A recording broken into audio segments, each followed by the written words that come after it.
The leader of the Hindus realized, but wait a minute, the Muslims want the same thing that we want. We also want, the Hindus, we want to get rid of the British, and we want to restore Hindu rule over the Hindus. So there's a conversion of interest here. So Gandhi, who later became known as Mahatma Gandhi, Gandhi approached the leadership of the Khilafat movement, and he said to them, listen, the same thing you want, the same thing I want. So why don't we join forces? Will you allow me to join the Khilafat movement? And guess what the leadership of the Indian Muslims did? It was revolutionary theory on their part, and we praise them tonight. They admitted, they accepted the offer of Gandhi, and they formed an alliance. And so the Khilafat movement in India now became a Hindu-Muslim alliance for the purpose of getting rid of British rule. And then that would replace, that which would replace British rule would be Islamic rule over Muslims and Hindu rule over Hindus. This constituted the most dangerous of all threats that Western civilization have ever experienced in its entire period of colonization of mankind. This Khilafat movement. Because the Western objective was to demolish every existing state structure in the world and replace it with the secular state, so that eventually the secular state could be brought under the umbrella of a League of Nations and eventually a United Nations, and this would be political globalization at work. If the Khilafat movement were to succeed, then one of the most important communities in the world, the Indian Muslims, will escape. Because when the British withdrew, Muslims will be ruled by Islam and Hindus will be ruled by Hinduism. Between 1920 and 1924, the Khilafat movement was building up steam at an alarming rate. And by 1924, the British had calculated, we have to get rid of this Khilafat movement.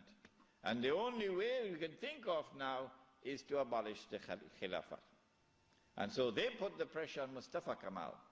As soon as the Khilafat was abolished, the Khilafat movement in India began to lose steam. In the same year that it was abolished in 1924, in that same year, the secularly minded British, in Indian language they call it chamcha, the stooges of the British in India, the brown-skinned Englishmen parading as Muslims, of whom the prince of them all was the grandfather of the present Aga Khan, Karim Aga Khan's grandfather. They now restore an organization called the All India Muslim League. The All India Muslim League is led by men who don't know Islam and don't live Islam.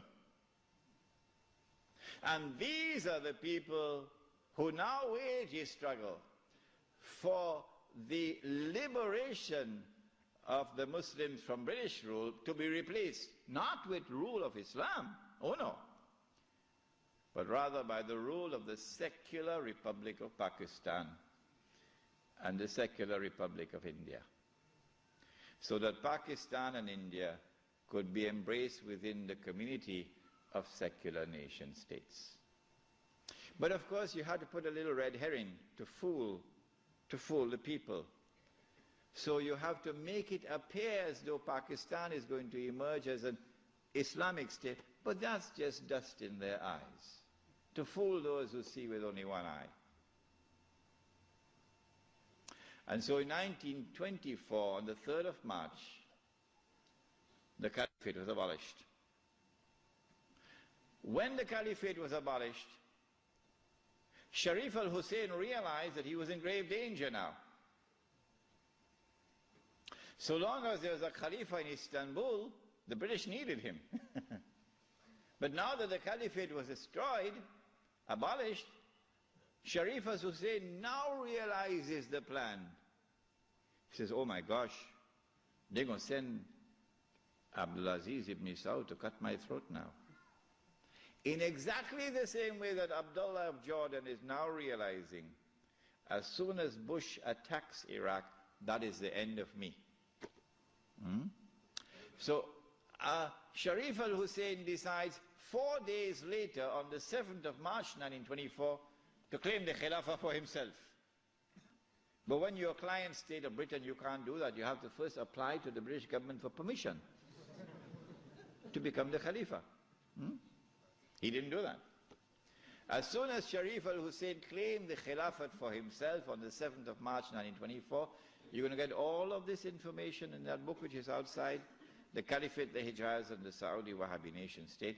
As soon as he did that, Britain gave the green light to Abdulaziz. Attack. Within 6 months, the Saudi army of Abdulaziz ibn Saud conquered Mecca.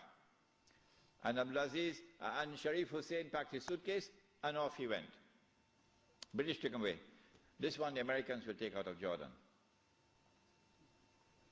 And so Abdulaziz ibn Saud is now in control of Mecca and eventually Medina.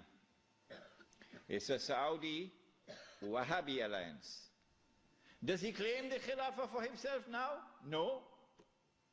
What he does is, as soon as he enters Mecca in 1924, October, Abdulaziz ibn Saud makes a proclamation, and they're going to hate me for revealing this to you, because nobody remembers it now. The proclamation which he makes is that this land belongs to the entire Ummah. This land belongs to the entire Ummah. I wonder how a Pakistani or a Bengali Muslim will feel when he hears that, and he's been rounded up like dogs, stray dogs, and put on trucks because he's overstayed his visa, while white-skinned Americans and British are treated like princes in the Holy Land. How will a Pakistani or Indian or Bangladeshi feel?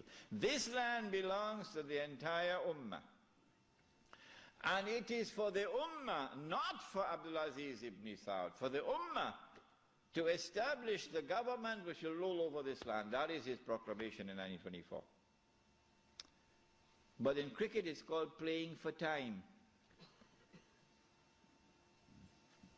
He did this because in April of 1924, Al-Azhar University had responded to the Turkish abolition of the Khilafah. What did they do? Al-Azhar University declared that this was bid'ah and haram to abolish the Khilafah. And therefore we must respond to it.